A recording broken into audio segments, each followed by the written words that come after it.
Կա ձեր կարծիքով եկեղեցու շուրջ սկսված այս զարգացումները ինչ վտանգավոր հետևանքներով են հղի, որովհետև այդ սևը սպիտակը թեմայի հարաբերական եկեղեցու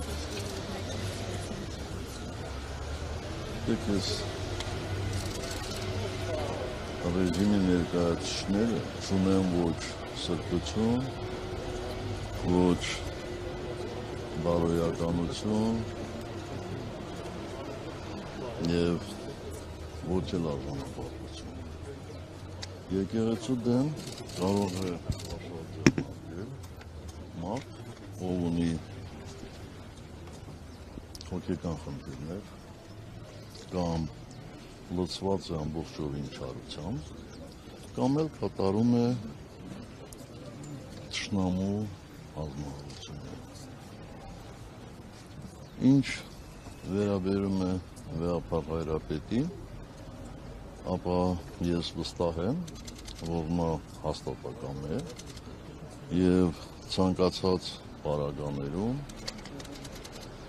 բարեխղճորեն կատարելու է իր ազգային և եկեղեցական ծառայությունները։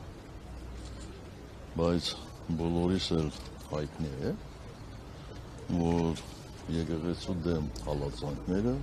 միայն ու միայն ուժեղացնում են եկեղեցուն։ Այնպես որ համբերությամբ սպասենք։ Պարոն Սարգսյան, կիրակի օրը պատարագ է լինելու կարգալույց եղածներ Արամն է հայտարարել, Փաշինյանն էլ մասնակցելու է կիրակի օրվա սուրբ պատարագին։ Դուք ձեր թիմից գնալու եք, չգիտեմ, այնտեղ հովանավանք պաշտպանելու եկեղեցին եւ ինչպես եք այդ եկեղեցին պաշտպանելու process-ը պատկերացնում։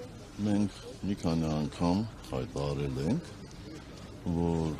մեր քաղաքական ուժը ամբողջովին կանգնած է Վեհապար Հայրապետի մեր եկեղեցու կողքին եւ մեր գործողությունները մշտապես